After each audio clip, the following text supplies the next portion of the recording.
In today's video, I will walk you through how to add a calendar date picker in Google Sheets. First, select the cells where you want the date picker to appear.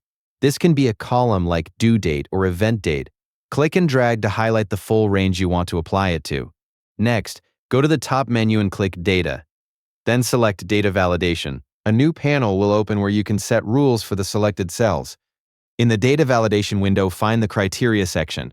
Open the dropdown and choose Is Valid Date. After selecting it, click Done to apply the setting to your selected range.